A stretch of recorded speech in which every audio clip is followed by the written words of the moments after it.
자, 여러분, 전 세계가 멈출 만큼 거대한 위기가 닥치면 종교는 과연 어떻게 될까요? 그냥 무너질까요? 아니면 진화할까요?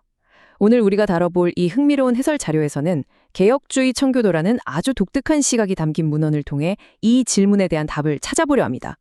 단순한 의학적 타격을 넘어서 거대한 재난이 어떻게 종교적 제도를 송두리째 흔들고 완전히 새로운 정체성을 만들어내는지 그 심오한 과정을 지금부터 파헤쳐 보겠습니다. 자, 준비되셨죠? 그럼 이 문헌 자료가 던지는 가장 핵심적인 지론부터 바로 들어가 보죠.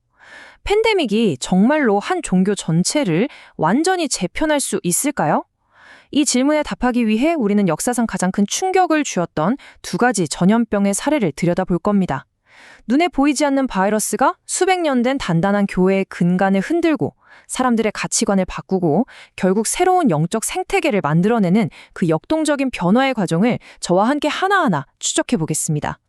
오늘 함께 살펴볼 전체 로드맵입니다. 첫째로 두 팬데믹의 영적 충격을 보고요.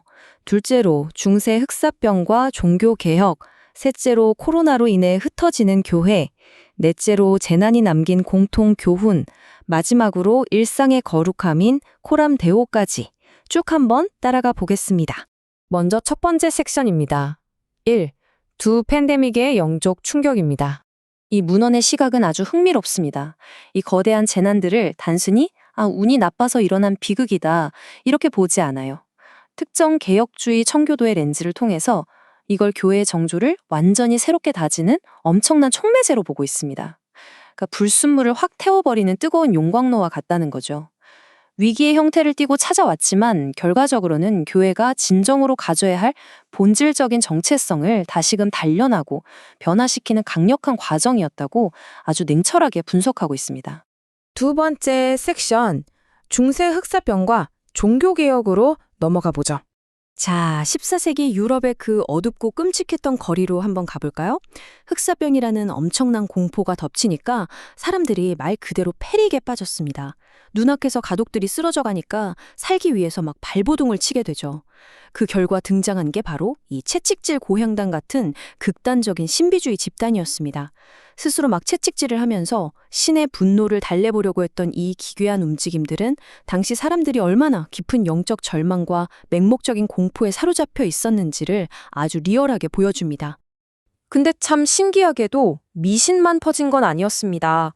거리에 시체가 쌓여가는 참상 속에서 메멘토 모리, 즉 죽음을 기억하라는 강력한 깨달음이 사람들 마음속에 탁 꽂히게 됩니다.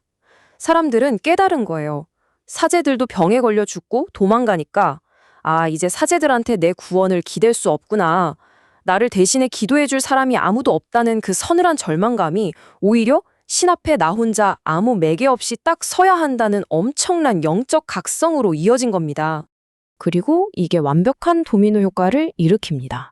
한번 생각해보세요. 첫째, 사제들이 사라지고. 둘째, 굳건했던 교회 권위가 와르르 무너집니다. 셋째, 인구가 줄어 노동력이 부족해지니까 봉건제라는 경제 시스템 자체도 흔들리죠. 기존의 낡은 영적, 사회적 질서가 철저히 붕괴되면서 결국 넷째, 훗날 위클리프나 후스, 마르틴 루터가 이끄는 거대한 종교개혁이 폭발할 수 있는 아주 완벽한 토양이 만들어졌다는 게 이 텍스트의 핵심 분석입니다. 정말 놀라운 인과관계 아닙니까? 자, 이제 21세기로 훌쩍 넘어와서 세 번째 섹션, 코로나와 흩어지는 교회를 살펴보겠습니다. 코로나19가 딱 쳐졌을 때 현대 교회들이 받은 충격은 엄청났죠. 모이는 것 자체가 가장 큰 신앙의 힘이었는데 수만 명이 모이던 엄청난 규모의 예배당이 갑자기 텅 비어버렸잖아요. 반강제적으로 뿔뿔이 흩어지는 교회가 돼버린 겁니다. 이건 단순히 장소의 변화가 아니었습니다. 건물이 없는 상태에서 진짜 교회가 된다는 건 뭔가? 라는 본질적인 질문에 부딪힌 거고요. 또 교회의 공적 책임과 진짜 신앙이 무엇인지 가려내는 아주 뼈아픈 시험대에 오르게 된 거죠. 결과를 보면 세 가지 거대한 변화가 한눈에 들어옵니다. 첫째, 예배의 중심이 확 바뀌었어요. 화려한 무대 중심에서 과거 청교도들처럼 개인과 가정의 외로운 골방으로 이동했죠. 둘째, 공적 신뢰의 추락입니다. 일부에서 방역 지침을 무시하며 이웃 사랑에 실패했을 때 건의가 바닥으로 떨어졌잖아요.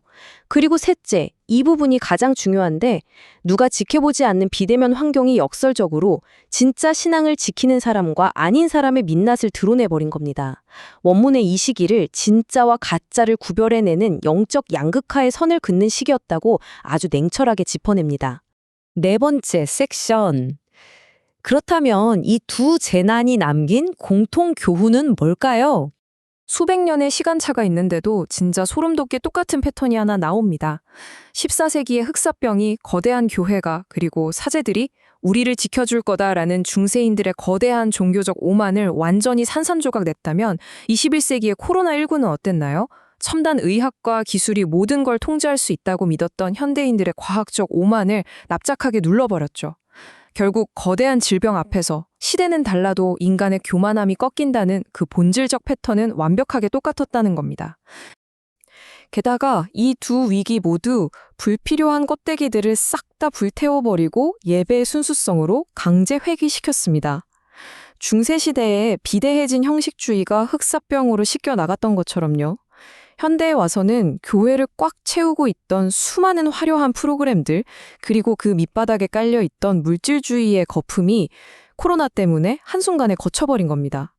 군더더기는 다 빠지고 진짜 본질인 영과 진리만 남도록 싹 재편된 셈이죠. 마지막 다섯 번째 섹션입니다. 일상의 거룩함. 코람데오. 자, 그럼 이 모든 역사적 시련이 지금 우리한테 요구하는 궁극적인 메시지는 뭘까요? 자료는 이 강렬한 라틴어, 코람데오로 핵심을 찌릅니다. 하나님 앞에서라는 뜻이죠. 팬데믹은 신자들을 안전한 건물 밖 세상 속으로 흩어놨어요. 이건 그냥 모이기 힘들다는 뜻이 아니에요. 주일 하루 예배당에서만 경건한 척할 게 아니라 월요일부터 토요일까지 여러분의 밥벌이 현장, 그 일상 한가운데서 매 순간 신의 임재 앞에 서 있는 것처럼 살아내라는 아주 준엄한 명령인 겁니다. 일상에서의 거룩함이야말로 절대 무너지지 않는 진짜 피난처가 되는 걸 역사가 말해주고 있으니까요. 오늘 다룬 내용을 싹 종합해 보겠습니다. 14세기의 흑사병이 제도적 교회의 부패와 한계를 드러내고 개인과 신이 직접 만나는 복음을 재발견하게 해줬다면 21세기의 코로나19는 대형 모임에만 의존하던 현대 신앙의 껍질을 깨고 일상적인 경건이 얼마나 절대적인지 일깨워줬습니다. 결국 어떤 거대한 폭풍이 와도 살아남는 열쇠는 명확합니다. 옛날 역병의 시대에 각자의 집에서 묵묵히 신앙을 지켰던 청교도들처럼 외부 환경이 붕괴되더라도 절대 흔들리지 않는 아주 단단하고 자립적인 일상 신앙 체계가 필수적이라는 거죠. 오늘 분석을 마무리하면서 원문 자료가 던진 아주 도발적이고 깊이 있는 질문 하나를 여러분께 남겨드리고 싶네요. 전염병 이후 과연 교회는 어떻게 새롭게 재편될까요? 그리고 우리의 신앙은 다음번에 몰아칠 거대한 폭풍도 끄덕없이 견뎌낼 만큼 단단하게 세워져 있을까요? 오늘 나눈 이 묵직한 질문 꼭 한번 각자의 내면을 향해 던져보시길 바랍니다. 오늘 준비한 해설은 여기까지입니다. 끝까지 함께해 주셔서 대단히 감사합니다.